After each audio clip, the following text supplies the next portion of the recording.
आज गोपाष्टमी है। आज गैया का प्राकट्य हुआ ठाकुर जी से, और गैया से प्रकट हुआ गोलोक धाम, जो कि ठाकुर जी का नित्य धाम है। जैसे वैकुंठ, साकेत और गोलोक, गोलोक का प्रादुर्भाव कहां से हुआ? गैया से हुआ। ऐसी गौ माता कृपा कर रही हैं। आज गोपाष्टमी है, कल भी गोपाष्टमी है। ठाकुर जी का मधुर श्रृंगार करो, गैयान की जाकर के सेवा करो, खूब आरती करो, वंदन करो, और बंधुओं गैया में ही गोपाल जी देखो, और उसी भावना से गैया की सेवा में लग जाओ। आप अनुभव करेंगे, घर में विराजमान करके ठाकुर जी की सेवा करने का जो फल मिलता है, वो केवल गैया की सेवा करने मात्र से प्राप्त हो जाएगा। ऐसी गौ माता है।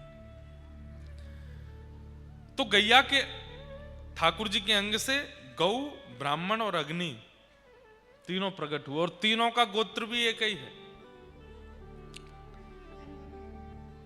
ऐसी गैया को हम प्रणाम करते हैं आज जिनका प्राकट्य हुआ। गोपाष्टमी का दिन था, छोटे से लाला रोन लगे। मैया बोली, लाला तू काहे को रो रहा है? मैया तू मुझको छोटी छोटी बछिया बछड़ाने दे दे, मैं उनको चरावे जाऊं। पर अब मेरा मन है रो कि मैं गैया चरावे जाऊंगा। अब मैं बड़ो है गो, 6 वर्ष के हो गए ठाकुर जी।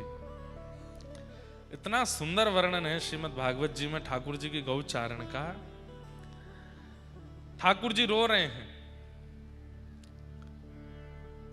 यशोदा मैया बोली, लाला तू नेक सो है, गैया चरावे के काजे जाएगो, कहीं गैयान के खुरन के नीचे आए गयो तो? ठाकुर जी बोले, नाए आऊंगो मैया, ये सबरी गैया मुझे बहुत प्रेम करें, मुंह पे नाए चढ़ेंगी, आज तू मुझको गैया चरावे जान दे। नंद बाबा आए, आकर के देखी लाला रो रो है। ठाकुर जी से कही, बोले लाला काय को रो रो है? बाबा मैं गैया चरावे जाऊंगो, अब मैं बछड़ा बछिया ना चराऊंगो, अब मैं बड़ो है गो। बंधुओं, रास, आज रास की कथा है। रास बिहार शरद पूर्णिमा पे हुआ गोपियों के साथ, लेकिन बाकी के पूरे वर्ष ये गौचारण जो ठाकुर जी करते हैं, गैयाओं के संग रास बिहार करते हैं ठाकुर जी। कभी कोई गैया पे लटक जाएंगे, कभी कोई गैया के थन को पान कर लेंगे, कभी कोई गैया को अपने हृदय से लगाएंगे, कहीं कोई गैया के ऊपर ऐसे हाथ फेरेंगे, कोई गैया के ऊपर सो जामे ठाकुर जी। गैया चल रही है, ऊपर ठाकुर जी पौड़े भये हैं, धीमे धीमे गैया भी ऐसे चले कि लाल जी गिर नहीं जाए कहीं नीचे। इतना प्रेम ठाकुर जी गैया से करें। नंद बाबा आए, बोले लाला गैया चरावे को? रुक जा, कुल पुरोहित से पहले समय तारीख निकलवा लूं, एक मुहूर्त निकलवा लूं। श्री सांडिल्य मुनि पधारे। नंद बाबा ने निवेदन कियो, हे मुनिवर, लाला जिद कर रो गैया चराऊंगो, आपने एक पत्रक देख करके बताओ कौन सी बढ़िया तिथि है, शुभ मुहूर्त निकालो। बंधुओं, उस समय पे और कोई व्यापार नहीं था, या तो खेतीबाड़ी या फिर गैया चराओ, गैया के दूध घी आदि उनको विक्रय करो, उससे ही घर चलते थे। एक प्रकार से आज बड़े बड़े बिजनेसमैन के बच्चे जब उनका बिजनेस संभालते हैं तो बहुत उनको शाबाशी देते हैं। ऐसे ही गौ पालकन के बालक जब गैया पालवे लग जाते और गौचारण करने लगते तो बहुत बड़ा उत्सव मनता था ब्रजमंडल में। भैया इनको लाला सुगड़ है गयो, अब गैया चरावे को। ब्याह संबंध होते थे तो लड़की वाले पूछते, लड़का खाकर है?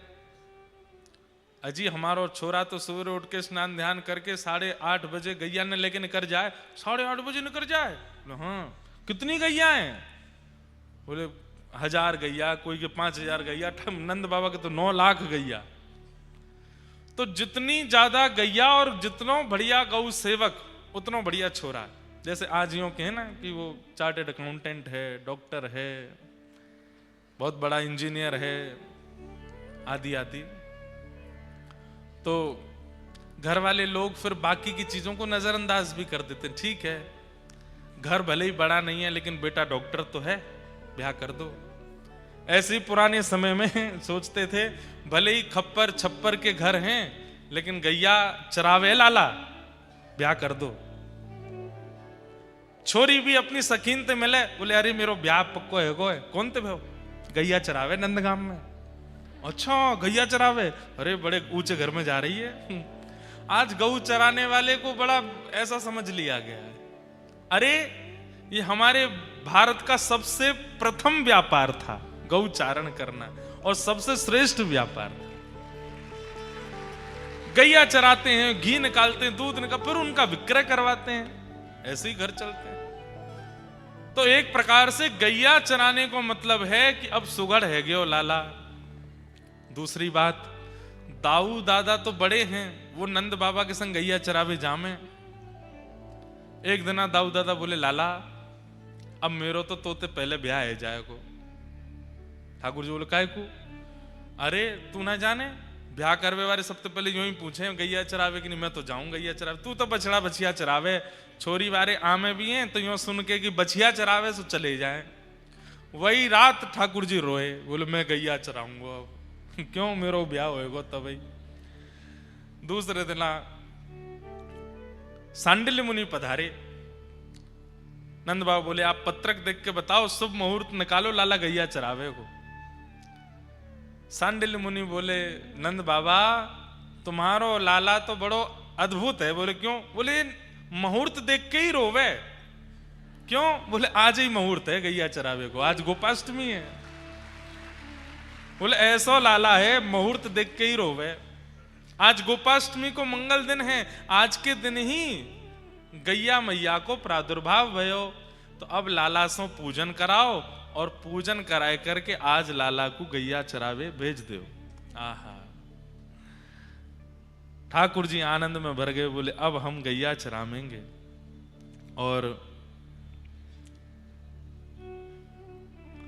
ठाकुर जी सबसे पहले तो यशोदा मैया नंद बाबा के साथ में गौ पूजन करने गए। गैया को पूजन किया, सींग में स्वर्ण और चांदी के छोटे छोटे सींग बनवाए करके जो ऊपर के भाग है वहां पर मड़वाए, वहां पर लगवाए। पामन में सुंदर पाजेब पहनाई, जैसे माताएं पहनती हैं वैसे चारों खुरन में पाजेब पहनाई। पाजेब पहना करके फिर हल्दी, चंदन और मेहंदी, इनमें हाथ बोर बोर करके गैया के ऊपर थापे लगा करके सुंदर श्रृंगार कियो। गैया के नेत्रन के पास में सुंदर चंदन की आकृति सो काजल जैसो लगायो है ठाकुर जी ने। वाके बाद में फिर गैया के सींग के बीच में यहाँ पे पाग पहनाई, पाग पहना करके वहां में मोती जड़े हैं। सुंदर मैया ने एक साड़ी पहनाई है। ठाकुर जी खूब सारे मोर पिछ लेकर के आए, और मोर पिछ लेकर के जो यहाँ पाग बांधी है वह पाग के बीच में खूब सारे मोर पिछ लगा दिए, तो ऐसे मुकुट बन गयो गैया को। इतनी सुंदर गैया को श्रृंगार भयो। फिर मैया ने सुंदर सुंदर लडुआ बनाए, सुंदर खिचड़ी बनाई, सुंदर बड़ी बड़ी रोटला बनाए, सबन को ले जा करके लाला पवा करके आवे। हर गैया के चरणन में प्रणाम करके 2-2, 3-3, 4-4 परिक्रमा लगा करके ठाकुर जी सबको वंदन करें, सबके चरणन में प्रणाम करें। गौ पूजन कियो। बंधुओं, गैया जिस समय बालक को जन्म दे रही हो, बछड़ा बछिया को जन्म दे रही हो, और वो बालक पूर्ण रूपेण बाहर ना आया हो, उस समय यदि गैया की परिक्रमा कर ली जाए तो पृथ्वी परिक्रमा का फल प्राप्त होता है। क्यों? क्योंकि गैया दो मुखी हो जाती है। एक मुख तो आगे को है, और जब बालक को जन्म दे तो दूसरा मुख भी प्रकट हो जाए, तो दो मुखी गैया है जाए। वह समय यदि गैया की परिक्रमा कर ली जाए तो पृथ्वी परिक्रमा का फल प्राप्त होता है। और जिस समय वो परिक्रमा हुई उसी समय, जन्म से लेके उस समय तक के समस्त पाप नष्ट हो जाते हैं गैया की परिक्रमा करते हैं। हम कहां तक बताएं, पूरे 7 दिन हमसे गैया की चर्चा सुनते जाओ। और आज जो हम व्यास बने बैठे हैं ना, हमने अपने जीवन में सबसे पहली कथा की द्वारिका में, गुजरात में। और द्वारिका में कथा करने के बाद फिर कथा नहीं हुई। कब तक कथा नहीं हुई? जुलाई में पहली कथा करी, मार्च तक कोई कथा नहीं हुई। लोग बाग जानते ही नहीं थे। पिताजी महाराज बोलते हम किसी से कहेंगे नहीं कि भाई इनकी कथा कराओ, कोई खुद कहेगा तो सुन ले। तो अब मन में ये होता कि किसको सुनाए। रोज अध्ययन करते थे, गुरुजी पढ़ाते थे, तो कभी मैया को बैठा के सुनाते, कभी बहनों को बैठा के सुनाते। और घर वाले लोग जो होते हैं वो ज्यादा घास तो डालते नहीं वो तो उठ उठ के चले जाते, बोले हाँ ठीक है ऐसे बोलते। अब मैं रोज रोज सबको कथा सुनाने बैठा हूं तो सबके किसी के कोई बोर हो गया, कोई किसी का मन भर गया, ऐसे होता। तो हमने अपने गुरुदेव से प्रार्थना की, गुरुदेव कथाएं होती नहीं है अभी और घर वाले कोई सुनते नहीं है, किसको सुनाऊं मैं। तो हमारे गुरुदेव बोले आपके पूज्य गुरुदेव पिताजी महाराज ने इतनी सुंदर गौशाला बनाई है, इतनी सारी गैया वहां हैं, वहां जाके गैयाओं को कथा सुनाए करो। और हमारा नियम सुनिए, सवेरे 3:30-4 बजे उठ जाते थे, स्नान करते और यही भागवत जी की पोथी हमारी, इनको लेकर के हृदय से लगा के बढ़िया, जैसे बटुक ब्राह्मण होता तब 18-19 वर्ष की आयु थी, सुबह सुबह जाते गौशाला, कोहरा पड़ रहा है, सर्दियों का समय, वहां जाकर के गैयाओं के बीच में ही एक तखत लगाते, व्यासपीठ, बढ़िया सुंदर एक अंगीठी जला लेते कोयला की, थोड़ी नेकवा में से गर्मी सी आती रहती, और सवेरे सवेरे फिर वहां गैयाओं को कथा सुनाते। 1 दिन 2 दिन 3 दिन के अंदर तो गैयाओं को ऐसी आदत लग गई, अब तो अगर मैं 15-20 मिनट लेट रह जाऊं तो हमारे ग्वारिया बाबा फोन करते, बोले गैया रम्मा रही हैं जल्दी आओ। अम्मा अम्मा अम्मा करके चिल्लाती, बोले व्यास जी क्यों नहीं आए अभी तक। हम जाकर के बैठते, जितनी सुबह सुबह सानी होती है गैयाओं की, तो सानी करके सब गैया बैठ जाती, ऐसे मुंह चलता रहता, झाग निकलते रहते, और कोई व्यास पीटते अपने सिर खुजा रही है, कोई ऐसे बैठी है, खूब प्रेम से वहीं कथा सुनाते। इतने भाव से कथा सुनती, जिस दिन घर परिवार के किसी उत्सव के कारण हमें बाहर जाना पड़ता और उस दिन कथा नहीं होती, उस दिन गैया 1-1 किलो कम दूध देती थी। बोले क्यों, आज कथा नहीं सुनी है। और जब हमने कथा सुनाई तो प्रत्येक गैया के थन में कम से कम 1-1 2-2 लीटर दूध बढ़ गया कथा सुनने से, नित्य सुनती थी। कई बछड़ा बछियाओं के जन्म हुए कथा के बीच में, महीनों तक सुनाई, तो उनके नाम हम प्रसंगानुसार रख देते थे। एक का जन्म हुआ था जब जड़ भरत जी का प्रसंग चल रहा था, तो उसका बछड़ा का नाम जड़ भरत रखा। एक प्रसंग चल रहा था प्रहलाद जी का, तो प्रहलाद रखा। गोपियों के प्रसंग चल रहे थे तो फिर गोपी एक गैया को नाम धरो। एक श्री जी के प्रसंग में प्रकट भई तो वाको नाम श्री प्रदा रखो। ऐसे कई गैयान के नामकरण भी किए, और 2-4 गैयाओं ने कथा सुनते सुनते परम पद भी प्राप्त किया। एक गैया हमारी बड़ी वयोवृद्ध गैया, बहुत बूढ़ी है गई, और वो ही पूरी कथा सुनती सामने बैठ के। मैं वही के सामने ही मंच लगाता, क्योंकि वो हिलती डुलती ज्यादा थी नहीं, बैठी बैठी वहीं चारा पा लेती थी। तो पूरी कथा लगभग 15 दिन की कथा करी। 15 दिन में एक आवृत्ति होती थी, 7 दिन की कथा 15 दिन तक करते थे। तो 15 दिन की आवृत्ति पूरी हुई। नाम संकीर्तनम यस्य सर्व पाप प्रणाशनो प्रणामो, अंतिम श्लोक भागवत जी का बोला। उसके बाद हम व्यासपीठ से उतरे, गैया मैया को प्रणाम किया, बस घर के लिए निकले। ग्वारिया बाबा आए, बोले कि महाराज जी वो बूढ़ी वारी गैया मैया तो पधार गई। कथा सुनते सुनते परम पद भी हुआ। कई गैया गोपी गीत जब गाते तो नेत्रों से अश्रु प्रवाह होने लगते।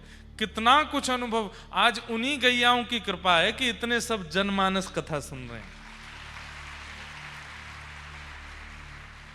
इसलिए भैया हमारी आपसे हाथ जोड़ के करवद्ध प्रार्थना है, वैदिक ज्ञान, सामाजिक ज्ञान, मानवीय ज्ञान कथा में हमको सुनाना पड़ेगा, तब आपको प्राप्त होगा। पर निर्वैर भाव से, स्वच्छंद भाव से और भगवत भाव से आप गौ सेवा करने लगो, अपने आप समस्त ज्ञान आपके अंदर आने लग जाएगा। इसीलिए वो गौ है। गौ मतलब ज्ञान। गौ ज्ञान को कहते हैं। भागवत जी में जो प्रथम दिन महात्म्य में कथा थी गोकर्ण, वो कहां प्रकट हुए थे? गैया सी तो प्रकट हुए। कितनी महिमा बताएं गैया की।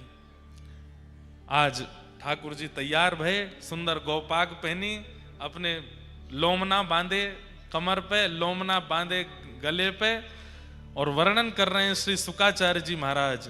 तम गोरजच्छुरित कुंतल बद्धवरः वन्य प्रसून रुचिरे क्षण चारुहासम वेणुम क्वणंत मनुगैरनुगीत कीर्ति गोप्योद्रदीक्ष दृदृशो भगमन समेता।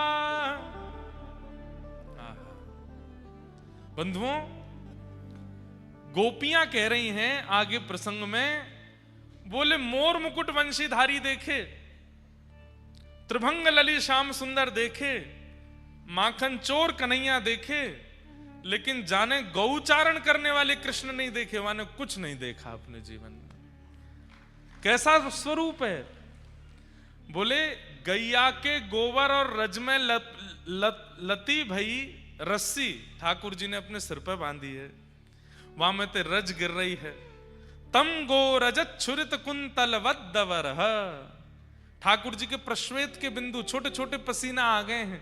गैया की सेवा पूजा करके गऊ चरावे जा रहे हैं तो नेक नेक पसीना आ गए हैं। अब उन पसीनान में क्या है रो? तो बोले 9 लाख गैया जब चल रही हैं और सब इतनी उत्साह में, हम ठाकुर जी के बगल में आएंगे, हम ठाकुर जी के बगल में आएंगी, तो उन सबन की रज जो उड़ रही है वो ठाकुर जी सर्वांगीण अंग को स्पर्श करके जहां जहां प्रश्वेत हैं वहां वहां पर जैसे मानो चंदन की बिंदिया लगा लें, ऐसे ठाकुर जी के सुंदर सुंदर यहाँ पर कपोल पर पत्रावली को श्रृंगार है गयो है।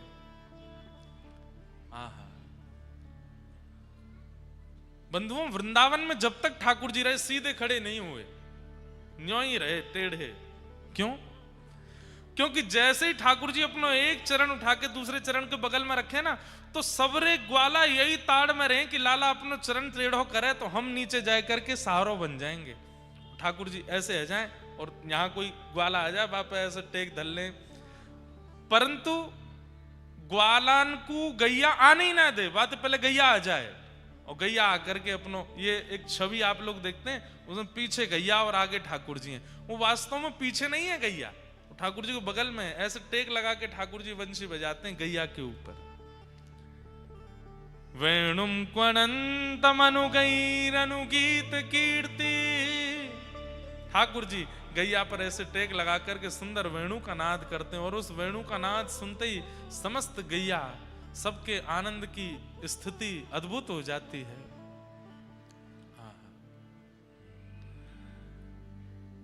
ठाकुर जी गौचारण किए, और आज प्रथम गौचारण करके जैसे ही ठाकुर जी लौटने लगे,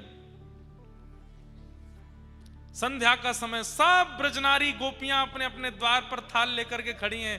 पहली बार गैया चरा के आए लाला, सब ठाकुर जी की आरती कर रही हैं, सब ठाकुर जी को पुष्प वर्षण कर रही हैं। गैया इतनी मानिना है रही हैं, आज इतनो भाग्य अपनो मना रही हैं। क्यों? गोपियां सब गैयाओं को हृदय लगा रही हैं, ठाकुर जी को तो लगा नहीं सकती। अरे तुम कितनी भाग्यशाली, कन्हैया तुम्हारे संग गैया चरावे गए, तुम्हारे ऊपर टेक लगा के बैठे, तुम्हारे ऊपर टेक लगा करके सोए। पूरे ब्रजमंडल में आज आनंद ही आनंद, सब नाच रहे हैं, सब गा रहे हैं, ढोल बजा रहे हैं, नगाड़े बजा रहे हैं। अरे मैया आज लाला गैया चरा के आए हो।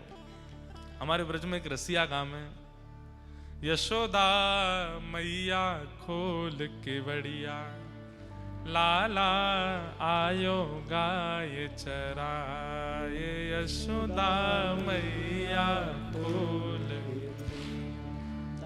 लाला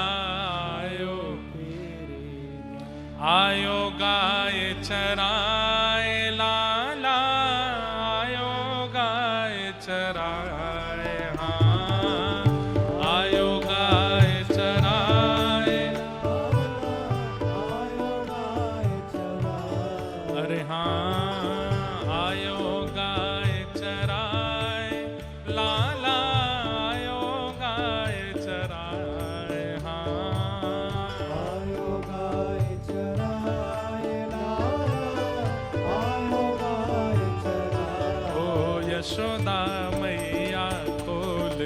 बढ़िया, लाला आयो गाय चराए, यशोदा मैया खोल के बढ़िया, हाँ यशोदा मैया खोल के बढ़िया, लाला आयो गाय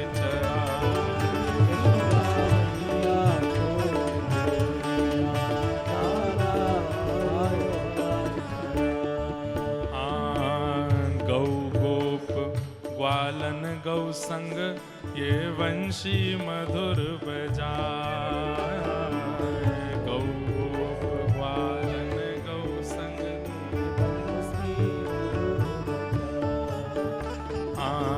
गौ गोप ग्वालन गौ संग ये वंशी मधुर बजाए,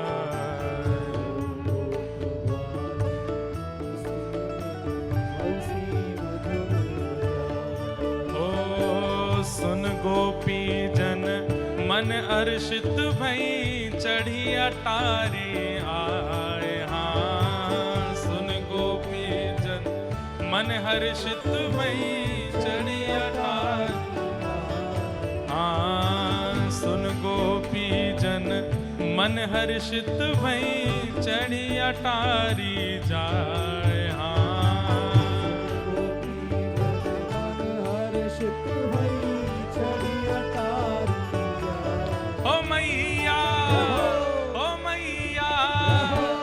यशोदा मैया खोल के बढ़िया, लाला आयो गाय चराए, यशोदा मैया खोल के बढ़िया, लाला आयो गाय, हाँ यशोदा मैया खोल के बढ़िया, लाला आयो गाय चराए, यशोदा मैया खोल के बढ़िया,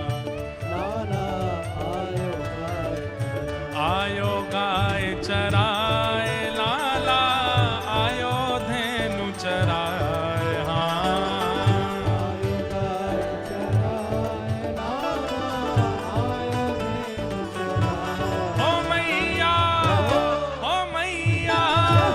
हे यशोदा मैया खोल के बढ़िया, लाला आयो गाय चराए,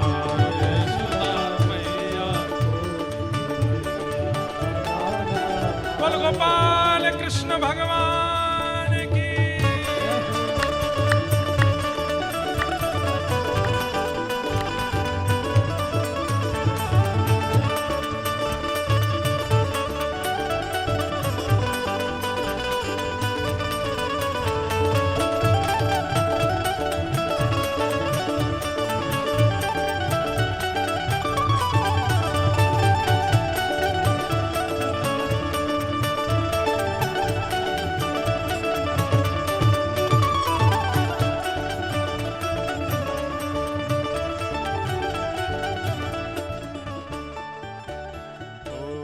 यशोदा मैया करे आरती, फूली नाय समाय, यशोदा मैया करे आरती, फूली नाय समाय, हाँ यशोदा मैया करे आरती, फूली नाय समाय, यशोदा मैया करे आरती, फूली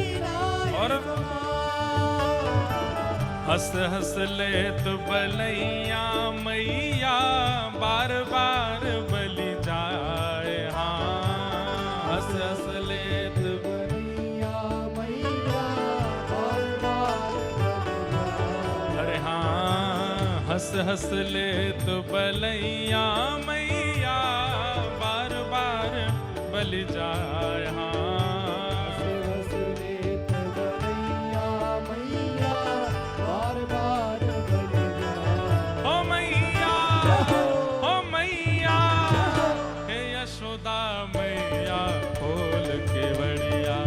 लाला आयो गाय चराए, यशोदा मैया खोल के बढ़िया, लाला आयो गाय, हे यशोदा मैया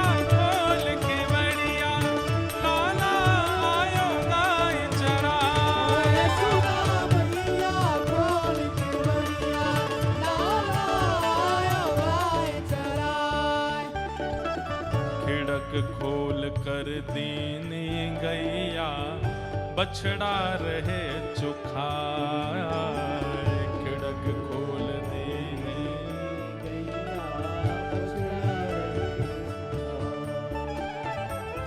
ठाकुर जी ने गैया चरा करके आए हैं, तो आज ठाकुर जी चरा करके आए तो बछड़ा और बछिया भी उताव लें कि इनको दूध पिएंगे हम अब गैयान को। तो जैसे ही खिड़क में खोली हैं, बछड़ा बछिया ऐसे दौड़े हैं दूध पीवे के काजे, महाराज आनंद है क्यों। हाँ, खिड़क खोल कर देने गैया, बछड़ा रहे चुखा, खिड़क खोल कर देने गैया। हाँ, कारी काजर धौरी धूंगर, कोरयो दूध दुहाए। हाँ, कारी काजर धौरी धूंगर, हाँ, कारी काजर धौरी धूंगर, कोरयो दूध दुहाए।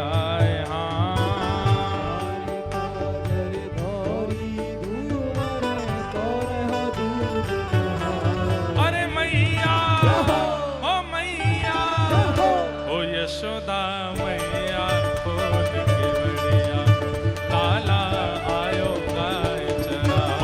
यशोदा मैया खोल के बढ़िया, लाला आयो गाय चरा। हे यशोदा मैया खोल के बढ़िया, लाला आयो गाय चरा।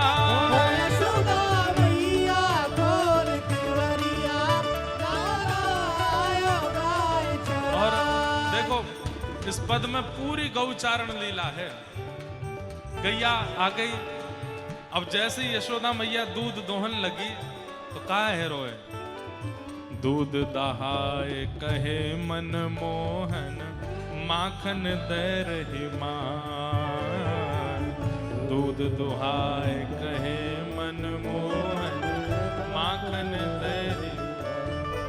जैसे ही दूध निकारो है, ठाकुर जी तुरंत हाथ करके बोले, मैया गैया चरा के आयो, मुझको तुरंत मक्खन दो, मक्खन खवाओ, आज सबरो बल लग गयो गैया चरावे में। दूध दुहाए कहे मन मोहन, माखन दे रही मां। दूध दुहाए कहे मन मोहन, माखन दे रही मां। हे सदलोनी तो होए सवेरो, पियो दूध अघाए। हाँ, सदलोनी तो होए सवेरो। मैया कह रही है, लाला सुबह उठते ही 7 लोना मक्खन खावे तू, अब दूध पीवे। अब रोज रोज सुबह शाम मक्खन नहीं चलेगो, वैसे ही इतनो गदमदरा सो है गो है, सुबेरे सुबेरे माखन खायो, अब दूध पी। हाँ, सदलोनी तो होए सवेरो, पियो दूध अघाए। हाँ, तो होए सवेरो, पियो दूध। अरे मैया ओ मैया, ओ यशोदा मैया खोल के बढ़िया, लाला आयो गाय चरा। यशोदा मैया खोल के बढ़िया, लाला आयो गाय चरा। यशोदा मैया खोल के बढ़िया, लाला आयो गाय चरा। यशोदा मैया खोल के बढ़िया, लाला आयो गाय। गोपाल कृष्ण भगवान की भुजा उठा के करताल बजाओ, लाला गैया चरा के आए हैं।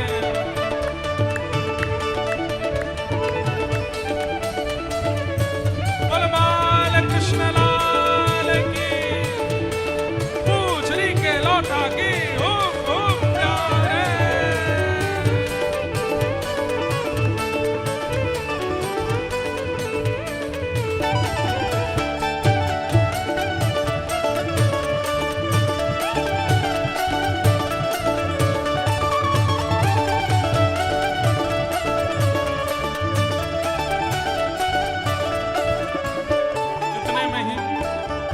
ठाकुर जी गैया चरा करके आए हैं, मैया से कह रहे मैया मक्खन खावा। मैया कह रही लाला दूध पी ले।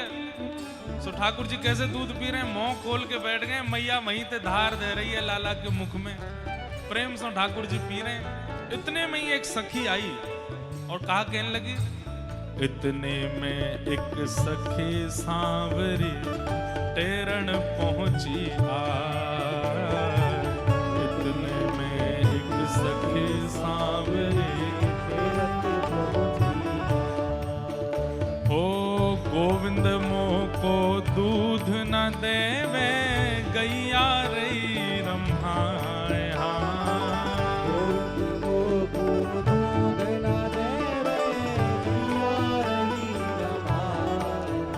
ठाकुर जी से एक गोपी जाके बोली, लाला मेरी गैया रम्मा रही है, मतलब विचलित है रही है, चिल्लाई रही है, दूध नहीं दे रही मोकू।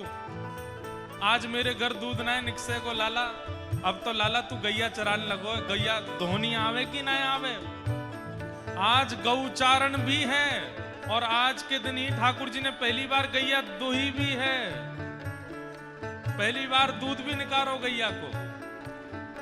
इतने में ही हाँ सखी सांवरी की मनमोहन जाए दुहाई गाय।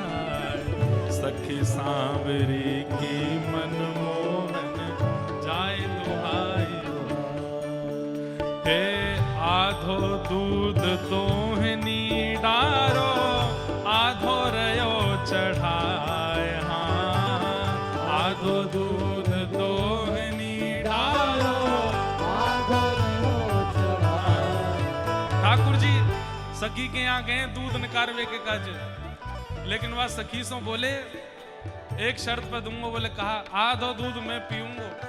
बोले ठीक है लाला तुम पी लियो, लेकिन दूध निकारो। जैसे ही ठाकुर जी पहुंचे, गैया रम्मानो बंद कर दियो। ठाकुर जी ने एक थनते तो दूध डारो नीचे पात्र में और दूसरे थनते दूध लेने लगे अपने मुंह में। आधो दूध दोहनी डारो आधो रयो चढ़ाए। हाँ आधो दूध दोहनी डारो आधो रयो चढ़ाए। ओ मैया ओ मैया ओ यशोदा मैया खोल के बड़िया लाला आयो गाय चरा। यशोदा मैया खोल के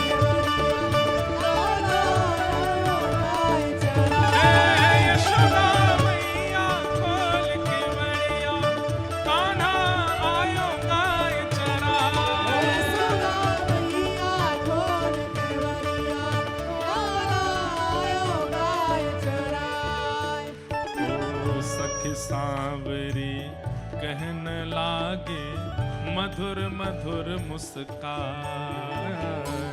सखी सांवरी कहन लागे मधुर मधुर मुस्कान। हे शूर श्याम यशोदा के लाला नित्य दुहायन जाए।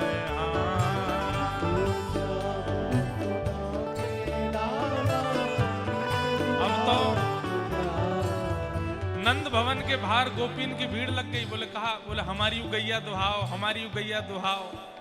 अब सबन के घर ठाकुर जी जाए जाए करके थनन को स्पर्श कर रहे हैं और स्पर्श मात्र सो दूध प्रकट है रोए।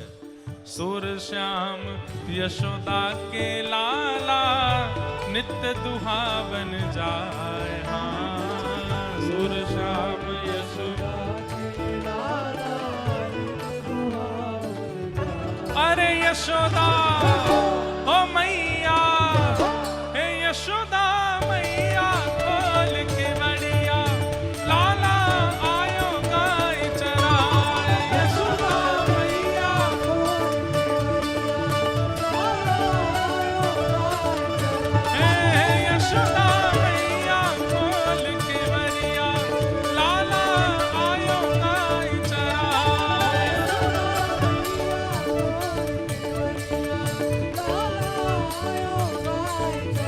आयो गाय चराए लाला आयो गाय चराए। हाँ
लाला आयो गाय चराए, यशोदा मैया खोल केवरिया, लाला आयो गाय चरा। बोलो गोपाल कृष्ण भगवान की। और आज ठाकुर जी को नामकरण भी भयो है गोपाल। गौचारण करके ठाकुर जी आए, नाम पढ़ो गोपाल। सब लोग विराज जाओ, विराजमान है जाओ। और अब आगे के प्रसंग में हम लोग प्रवेश करें। गोपाष्टमी महोत्सव की आप सबन को बधाई हो, बधाई हो, बधाई हो, बधाई हो। बधाई।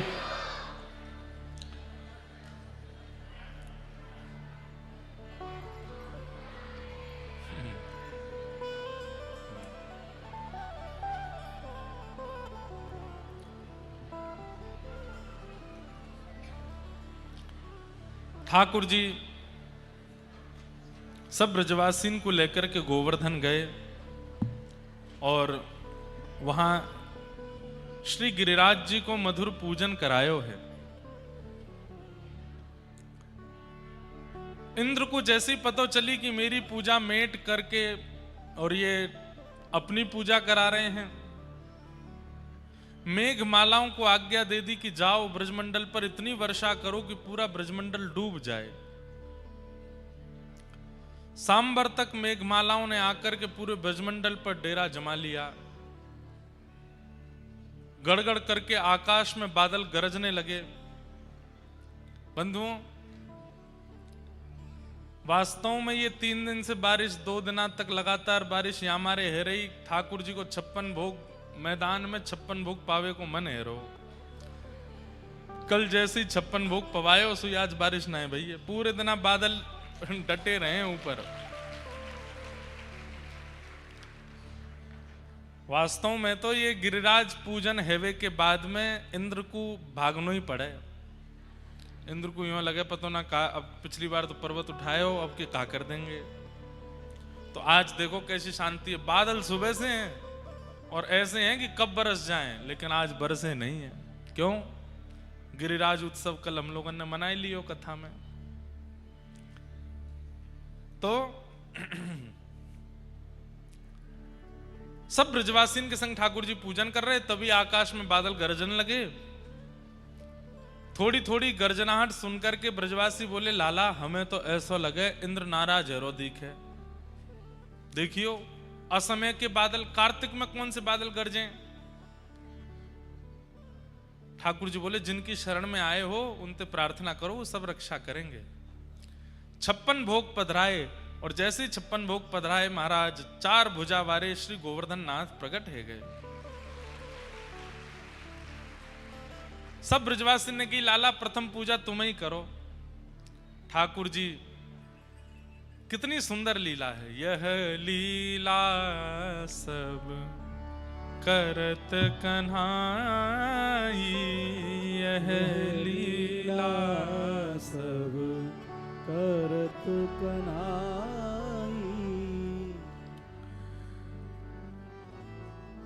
ठाकुर जी स्वयं गिरिराज जी को पूजन करवे गए हैं। आप ही पूजे आप पुजावे। गिरिराज बाबा कौन है? स्वयं ठाकुर जी हैं। ठाकुर जी ने जाकर के गिरिराज पूजन कियो। गिरिराज पूजन करवे के बाद जैसे ही 56 भोग पधरान लगे,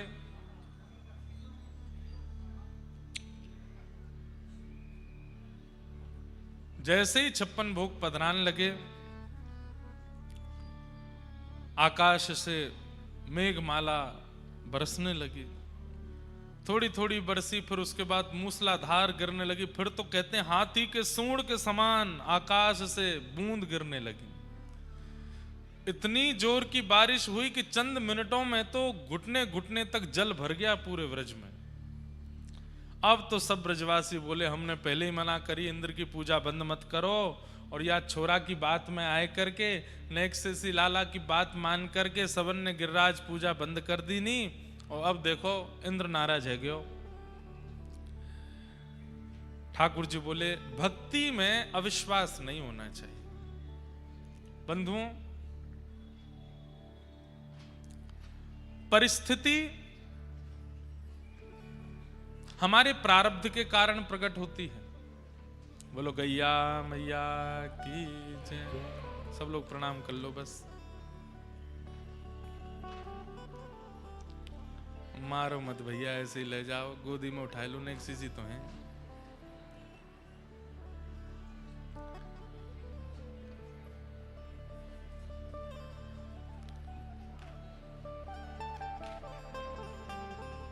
दो चार श्रोतान पर कूद पड़े तब आवे आनंद।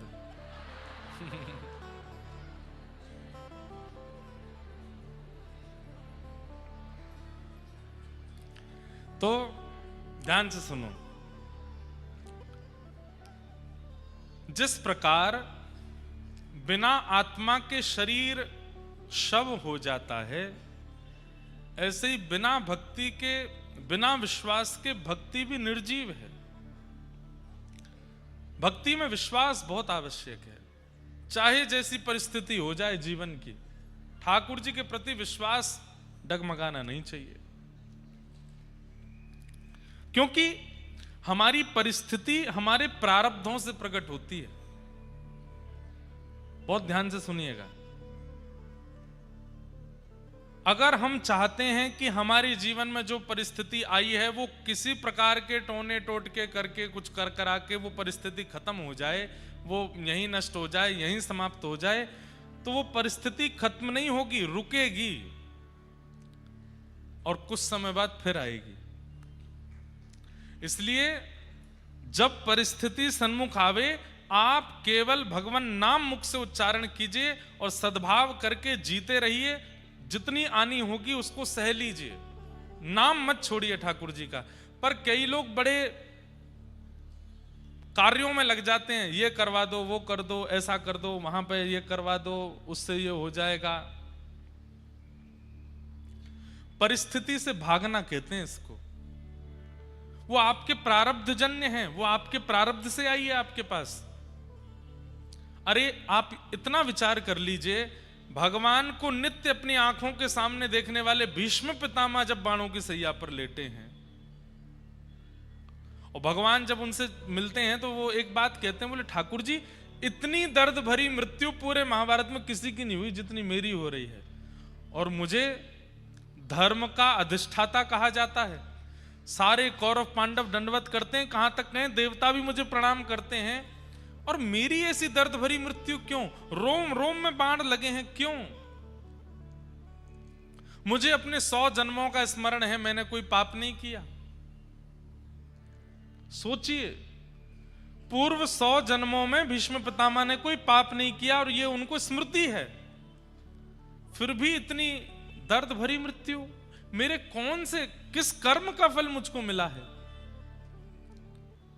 ठाकुर जी कहते हैं, भीष्म पितामह एक बात बहुत ध्यान से सुनना, क्या? कब कौन से कर्म का फल व्यक्ति भोग रहा है ये वो नहीं जानता। कौन से जन्म में, किस जन्म में, किस क्रिया में उसने क्या किया और वो कब कहां जाकर के भोगता है, इसका कोई नियोजन नहीं है। तो भीष्म पितामह बोले, ऐसी सृष्टि बनाई क्यों आपने जब हमको पता ही नहीं है हमारे कौन से अपराध का फल है? क्यों? प्रवचनों में, कथाओं में, सत्संगों में समझाया जाता रहता है कि ऐसे कुछ क्रिया मत करो, नहीं तो कर्म फल भोगना पड़ता है। उस समय तो हम चेतते नहीं, और जब भोगने पर आते हैं तो कहते हैं इस जन्म में तो हमने कुछ किया नहीं, पता नहीं कौन से जन्म की परीक्षा ठाकुर जी ले रहे हैं। हम कौन से जन्म का कब भोगते हैं कुछ नहीं पता। भीष्म पितामह, आप 2 जन्मों के कारण इतनी दर्द भरी मृत्यु में हैं। पहला, आपको 100 जन्मों का याद है, पर मेरे पास तो आपके 1000 जन्मों की लिस्ट है। 100 जन्मों से पूर्व 101वें जन्म में आप एक राजकुमार थे, और तब आप वन में जाकर के और छोटे छोटे निर्जीवों को, छोटे छोटे जीवों को जो कुछ कह नहीं सकते, निर्दोष जीवों को पकड़ करके उनमें सुई चुबोया करते थे। और वो जब तड़पते थे तब आपको बहुत आनंद आता था, आप हंसते थे, ताली बजाते थे। उन्हीं जीवों को ये कष्ट देने के कारण आप ऐसे मृत्यु को प्राप्त हो रहे हैं। तब फिर भीष्म पितामह की थोड़ी और नोकझोंक हुई ठाकुर जी से, तो फिर इस जन्म में किए गए साधन का कोई फल नहीं। मैंने ब्रह्मचर्य का पालन किया, मैंने विवाह नहीं किया, मैं बालपन से त्रिकाल संध्या करता हूं, इतना जप करता हूं, अनुष्ठान करता हूं, उसका कोई परिणाम नहीं मिला। भाई जप नियम अनुष्ठान से क्या होता है, पूर्व के जो हमारे दूषित कर्म हैं वो घटते हैं। तो भीष्म पितामह ने कहा मैंने इतना सब कुछ किया, उससे तो वो घट जाना चाहिए था, फिर मुझे उसको क्यों भोगना पड़ रहा है। तो भगवान कहते हैं अनुष्ठान करता है, जप करता है, नियम करता है, साधन करता है, सब प्रकार के सत्कर्म करता है, लेकिन इन सबको करने के बाद गलत क्रिया भी करता है, ऐसे के साधन किसी काम के नहीं होते। मैंने कौन सा गलत काम किया? बोले क्यों? भरी सभा में एक अबला नारी को निर्वस्त्र होते हुए देखना, निर्वस्त्र होते हुए देखना ये दोष नहीं है। लो गिरिराज जी उठा लिए। अद्भुत लीला है ठाकुर जी की। इधर ध्यान दो, सुनो क्या बता रहे हैं हम, क्या कह रहे हैं ठाकुर जी।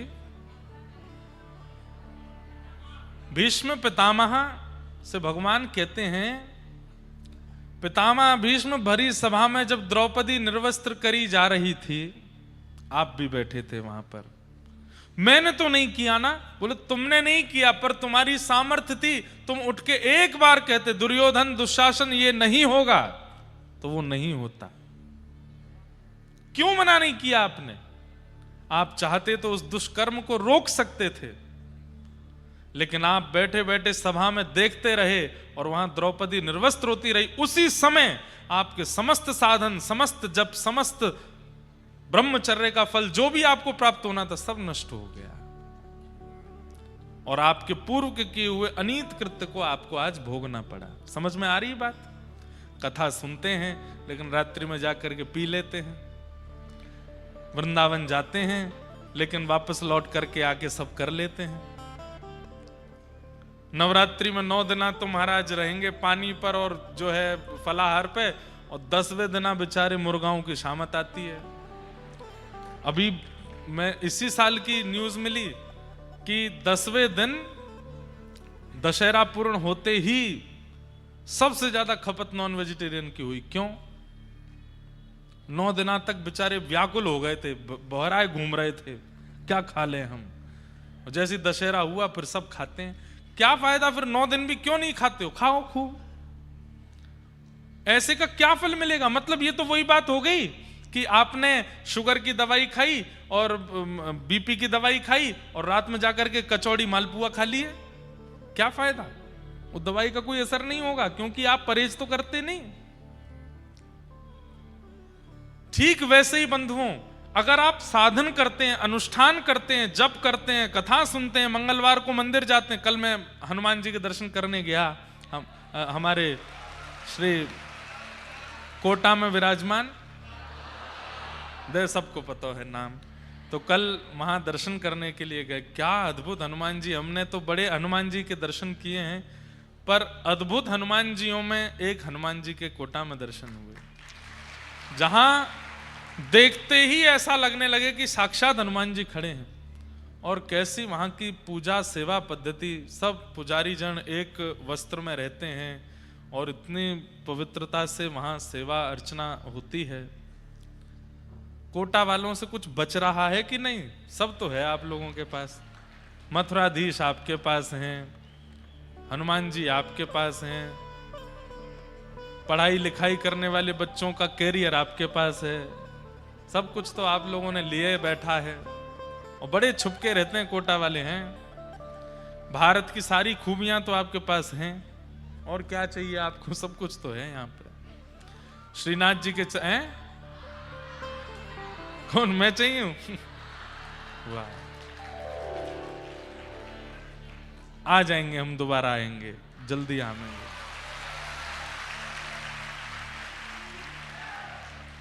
हमारे मथुराधीश बैठे हैं, मथुरा के लाला बैठे हैं, उनकी खूब सेवा करो। चरण चौकी श्री श्रीनाथ जी की विराजमान हैं। अभी देखो आगे का तो मुझे अभी कुछ पता ऐसा ज्यादा है नहीं कि कोटा हम कब आएंगे, पर कोटा के पास में जहां श्रीनाथ जी की चरण चौकी है वहीं आगे एक गांव में एक विशाल भागवत कथा 2027 में होने वाली है, उसमें हम आएंगे। तो तब कोटा वाले सब वहीं आके के कथा सुन लेना। यहां से ज्यादा दूर तो है नहीं, हैं? क्या कह रहे हैं?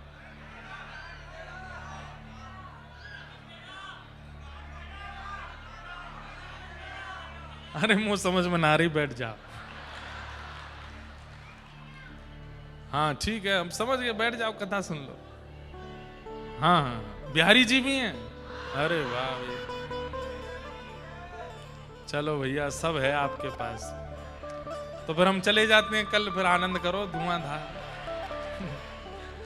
आएंगे जल्दी, कोटा में फिर से आएंगे, आप सबके बीच फिर से कथा सुनाने का अवसर मिलेगा। तो हम जो बात बता रहे हैं वो सुनिए। साधन सब करते हैं, पर कई लोगों को ऐसा लगता है अब साधन हो गया, अब पवित्र हो गए, अब कर लो सब गलत काम। नहीं, आप एक बार साधन में जाते हैं, उसके बाद यदि आप दूषित क्रिया की ओर प्रविष्ट होते हैं तो उस साधन से मिलने वाले समस्त फल, और साधन का फल क्या मिलता है? फल बाद में मिलने शुरू होते हैं। पहले तो साधन आपके पूर्व के किए हुए कृत्यों को नष्ट करता है।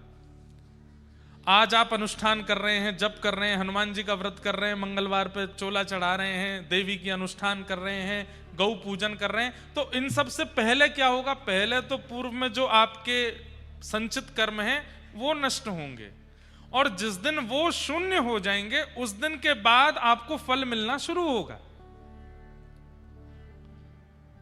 एक पूरा जीवन भी निकाल देंगे तो भी संचित कर्म नष्ट नहीं हो सकते।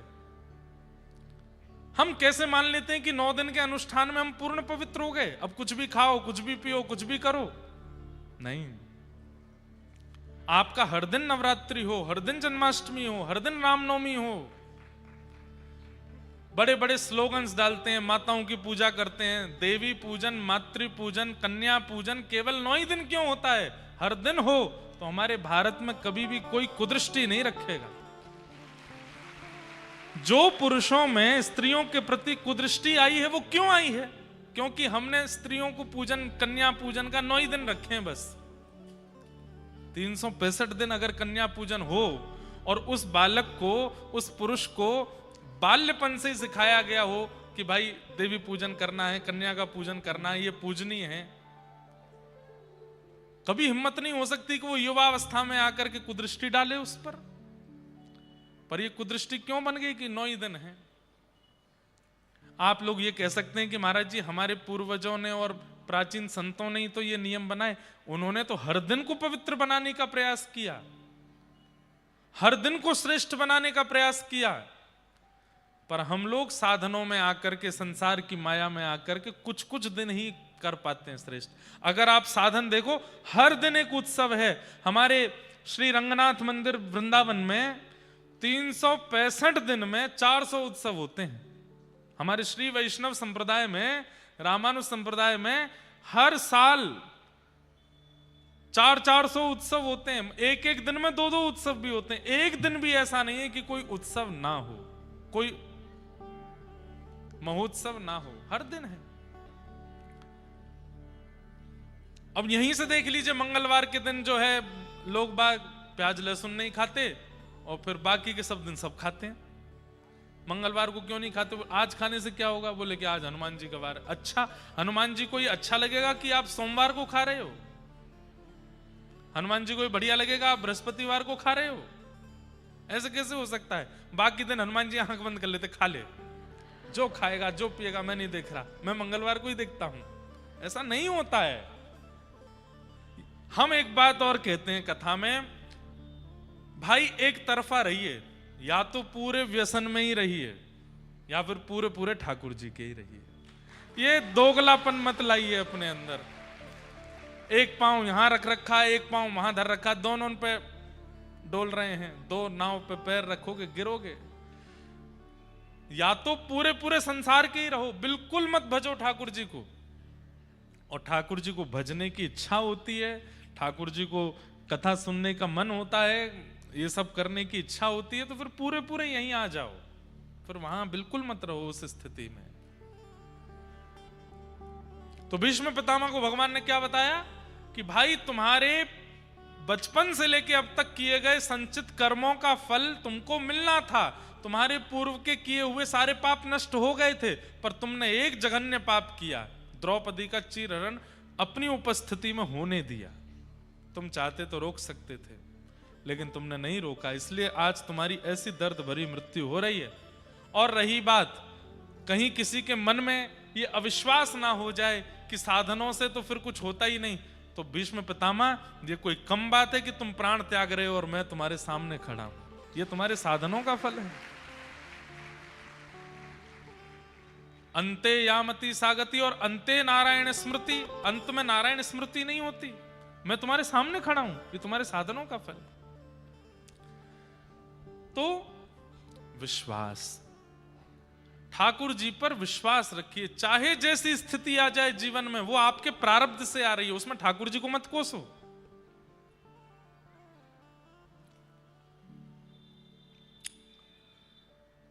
भगवान सब ब्रजवासियों को समझा में, लेकिन ब्रजवासी माने नहीं। तब ठाकुर जी बोले विश्वास स्थापित करने के लिए कुछ करना पड़ेगा। तब क्या करें? तब गिरिराज महाराज को प्रणाम किया।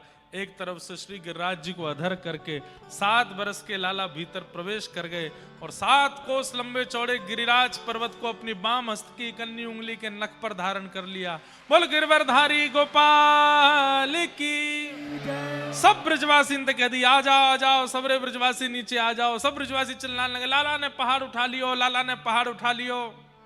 और सब ब्रजवासियों, ठाकुर जी गिरिराज धारण कर रखे हैं, सब ब्रजवासी नीचे आए। अब गिरिराज जी कभी इतकू जामे, कभी इतकू जामे, कभी यूं हो में, कभी ऐसे, बीच में ठाकुर जी हैं। तो जहां की तरफ गिरिराज जी झुके वहीं सब ब्रजवासी अपनी अपनी छड़ी लगामे गिरिराज जी को ऊपर करें, कभी इतकू भागे इतने गिरिराज जी को ऊपर करें। वहीं श्री हनुमान जी महाराज हमारे ब्रजमंडल में पूंछरी के लौठा के रूप में हैं, ठाकुर जी को कुश्ती सिखाते हैं। ठाकुर जी गैया चरावे जामे गिरिराज जी, तो वहां पे एक बड़ो पहलवान लेटो भयो, कौन है? ये श्री हनुमान जी हैं। ये ठाकुर जी की लीला देखने के लिए इन्होंने राम जी से कहा था कि मैंने सतयुग में, त्रेता में आपके संग खूब परिश्रम किया, द्वापर में मुझको लीला देखनी है, मुझे लीला में मत रखिएगा, मुझे बस दर्शन करना है, और कलयुग में मुझे भजन करना है। तो इसलिए द्वापर में श्री हनुमान जी महाराज केवल दर्शन कर रहे हैं लीला का। कहां? गिरिराज जी पे बैठ के करते हैं। जब ठाकुर जी गैया चराने गिरिराज जी की तरफ जाते हैं तो ये लेट जाते हैं, सो जाते हैं। तो ठाकुर जी बोले भैया पहलवान जी बहुत जोर की आपकी जो है का शरीर तो बड़ो मस्त बनो भयो है, आनंद कर रहे हो, ने हम पे कृपा कर दो। बोले कहा बड़े बड़े राक्षस आमे हमारे पास, ने हमको भी मल्ल युद्ध सिखाए दो। तो श्री हनुमान जी महाराज पूंछरी के लौठा के रूप में, अच्छा पूंछरी के लौठा क्यों कहते हैं? ये नाम नहीं है हनुमान जी का। गिरिराज जी जो हैं वो गऊ की आकृति में, किस आकृति में? ऐसा जैसे गैया बैठ जाती है ना, तो मुख से लेके पूंछ तक जो गैया की आकृति बनती है, ऐसे श्री गिरिराज जी हैं। और जहां गैया की पूंछ है, जहां गिरिराज जी की पूंछ है, उस क्षेत्र को कहते हैं पूंछरी। वहां से परिक्रमा ऐसे मुड़ जाती है, जैसे गिरिराज जी के आप इस तरफ चल रहे थे तो पूंछरी से फिर ऐसे आ जाते हैं, तो वो पूंछरी है। वहां जो खाए खाए के पड़े रहे लौठा से, वाकू सब ब्रजवासी कहने लगे पूंछरी को लौठा। अब वो पूरी पंक्ति कैसे है? पूंछरी को लौठा, खाए खाए भयो सो लौठा है,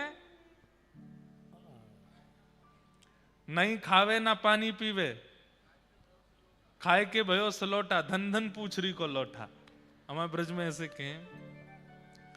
तो पूछरी के लौटा हनुमान जी ठाकुर जी को मल्ल युद्ध सिखाते हैं। तो आज जैसे ही ठाकुर जी ने गिरिराज जी उठाए, तो जैसे ही ब्रजवासी सब अपनी अपनी छड़ी लगा करके गिरिराज जी को ऊपर करवे पहुंचे, इतने में ही श्री हनुमान जी महाराज भी आमे, और वो एक छड़ी सी लेकर के, है तो विशाल हो सके लेकिन लाल जी लीला कर रहे हैं, तो वो भी ब्रजवासी के संग में अपनी छड़ी लगा करके उठवा में गिरिराज जी को।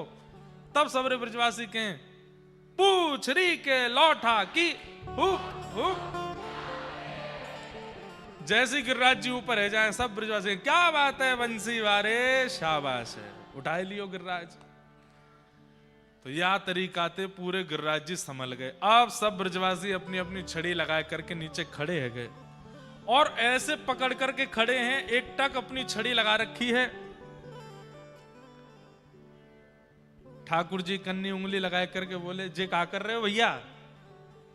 लाला हम अपनी छड़ी हटाए देंगे तो गिरिराज जी नीचे ना आ जाएंगे? तुम्हारी छड़ी पर टिक रहे हैं ये गिरिराज जी? तो ब्रजवासी हंस के बोले, तू कहा जाने तेरी उंगली पर टिक रहे हैं? ठाकुर जी बोले, जो मेरी उंगली बनाए? अरे तू तो ऐसे ही हाथ लगाए कि बस सब जगह अपनो नाम करनो चाहे, पूतना मारी, अगासुर मारो, बगासुर। अब यूं कह दो गिरिराज जी मैंने उठाए। वास्तव में तो लाला हमने छड़ी लगाए रखी है, वापस टिक रहे हैं गिरिराज जी। उंगली नीचे कर ले तू अपनी, हमने छड़ी लगाई ली है। ठाकुर जी बोले, चटनी बन जाओगे सबरे।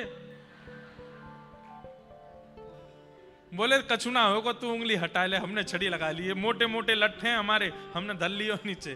ठाकुर जी बोले ठीक है हटा रहा हूं। जैसे ही ठाकुर जी ने नेक उंगली हटाई अपनी, दूर दूर तक चट चट चट करके सबकी छड़ियां टूट गई, गड़गड़ करके गिरिराज जी नीचे आने लगे। सब ब्रजवासी बोले, अरे लाला संभाल संभाल संभाल। ठाकुर जी ने फिरते अपनी उंगली लगाई और फिरते गिरिराज जी टिक गए। अब तो दूर दूर तक, जैसे श्रीनाथ जी से लेके पीछे तक बीच में कोई पिलर नहीं है, ऐसे ही है गए बीच, बस ठाकुर जी खड़े हैं, दूर दूर तक कोई सहारा नहीं।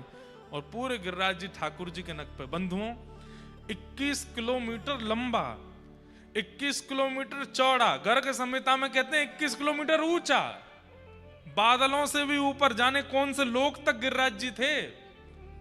वो तो हर दिन तिल भर पृथ्वी में प्रवेश कर रहे हैं। आज जो दर्शन होता है वो शिखर है। गिरिराज जी तो बहुत विशाल थे जब ठाकुर जी ने उठाए थे।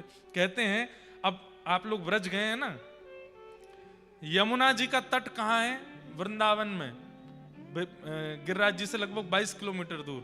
भागवत जी के अनुसार और शास्त्रों के अनुसार गिरिराज जी की तलेटी में यमुना जी बहती हैं। अब आज यमुना जी कितनी दूर हैं? 22 किलोमीटर। कहां गए बीच के अंतराल के? वो सब पृथ्वी के अंदर। अब विशाल पृथ्वी के अंदर जाते जाते जाते जाते जाते वो इतने से रह गए हैं। अब कहते हैं जिस दिन गिरिराज जी का दर्शन दिखना बंद हो जाएगा, उसी दिन पृथ्वी समाप्त हो जाएगी और फिर दोबारा से योग परिवर्तन होगा। तो इतने विशाल गिरिराज जी उठा लिए। सब ब्रजवासी कह रहे हैं, लाला इस सांची में तेने अपनी उंगली पे उठा रखे हैं? ठाकुर जी बोले, उंगली के ऊपर, नख के ऊपर है, नख के ऊपर। लाला इतना बड़ा गिरिराज पर्वत तेने कैसे उठा लियो? ठाकुर जी बोले, हम जय जय हैं, या हमारे उठाए रखो है। ए मधुमंगल श्रीदामा, चल प्रणाम कर, जय जय हैं हम। लाला तेने ऐसा कौन सा काम कियो जो तू जय जय?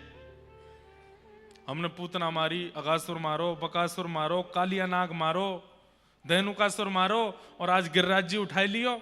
जे कोई सामान्य कर सके? ये तो जय जय कर सके। मैया ते मैंने 1000 बार कही, कौन से जय जय का भोग लगा रही हूं? मेरो लगाए तो नहीं लगाई। या गोपी ते मैंने कही, शालिग्राम भगवान की पूजा कर रही है अपने घर सत्यनारायण, मैंने कही मेरी पूजा कर ले, या नु मुंह को मार के भगाई दियो। देखो आज मैं ही जय जय निकरो। चल चल ज्यादा मत बोले लाला, मारी तेने पूतना। अरे सांची पूछे तो वो मरी मराई आई। बोले मरी मराई कैसे आई? बोले शास्त्र आज्ञा करें कि तीर्थन में जावे के काजे पुण्य होने चाहिए, और बिना पुण्य के अगर कोई तीर्थन में चलो गयो तो बाकी पुण्य नष्ट हो जाएंगे, और पुण्य नष्ट है तो मृत्यु होएगी। ये पूतना ने पुण्य तो किए नहीं, ब्रज में घुसी आई, तो ज्यों ज्यों चरण बढ़ाए रही स्यों स्यों पुण्य वाके खत्म रहे। तेरे पास पहुंचते पहुंचते तो मृत्यु ही है, मरी मराई में हाथ धर दियो तेने। ठाकुर जी मोले मतलब शाम दाम दंड भेद सिद्ध करनो कि मैं जय जय नहीं हूं, तुम ब्रजवासी कछु बोल सको। लाला अब तुझे बहुत देर रह गई, बात मत बनावे, सांची बता कैसे उठाए तेने गिरिराज जी?